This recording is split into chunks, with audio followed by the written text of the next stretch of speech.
Good afternoon, traders. It's Bill Baruch with Blue Line Futures, and it's your daily midday market minute.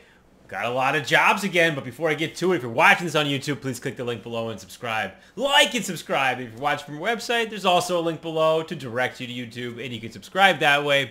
We'd love for you to follow us. We'd love for you to help us build our following.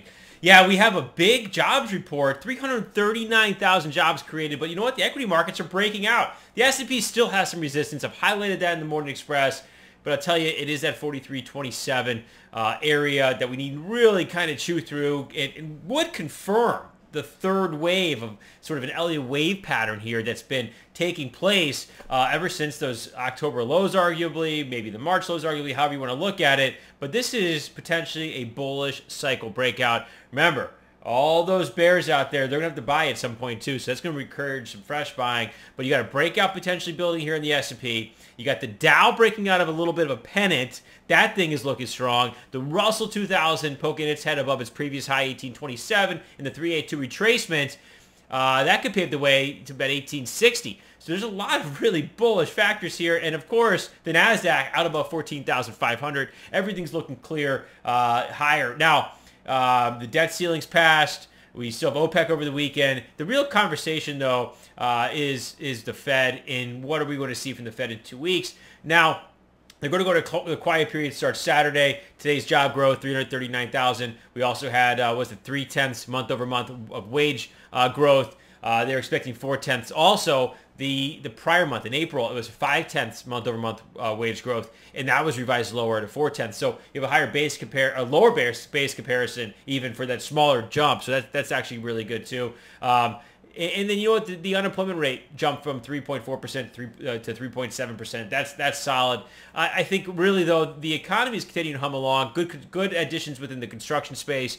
That's bullish on the economy. Rates have moved higher. The 2 years moved higher. The 30 years moved higher. It's just across the curve, all moving higher here today. The dollar accelerated up to 104. So dollars come off 103.30 low overnight, back up to 104 in the dollar index. You're seeing some, obviously, the currencies against the dollar all weighing on it, and that's weighed on the commodity space. Mostly metals are getting crushed, but you know what? Crude oil's moving higher, trading at 72.17. This sort of kind of percolated overnight. You had some news that China would support the property industry, and so we're kind of waiting to see what comes of that. And we've expected some stimulus out of China at some point here, but crude oil tailwinds aren't really from there so much as it is the OPEC Plus meeting. And there's some news here this afternoon that the production cut is only one of the tools that are on the table. And you've seen kind of underpenned crude, just the fact that they could do something here, but we don't expect them to, though we are positioned bullishly with managed risk. We don't want to see a surprise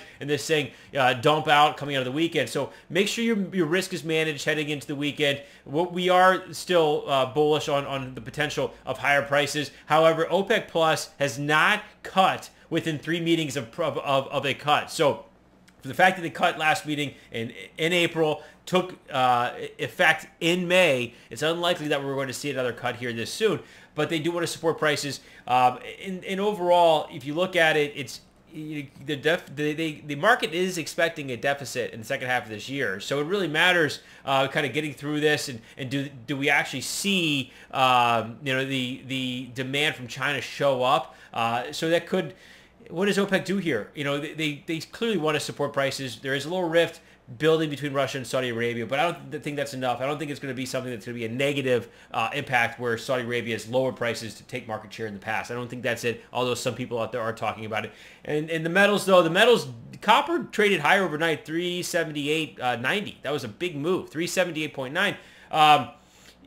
Over that, you've seen a big fallback, though, and metals are getting crushed. Gold, silver, all more on the dollar strength. Just a decent job growth. The economy is not slowing, and in the higher rates. So that what was a good start to the month with the metals has eroded very quickly, and we're back to really gold's almost unchanged on the month now at 1961, or unchanged of the week. Sorry, came in the week at 1961, traded that new low 1949, and then traded all the way up to 2000. Would have been a terrific week, but it's surrendered those gains. So Stay nimble out there. It's going to be some overhead damage, but we'll have to see how the currencies and the rate market plays out coming over the weekend. And our team is always here to help, so don't hesitate to reach out, 312-278-0500. And remember, futures trading involves substantial risk of loss. It's not suitable for all investors.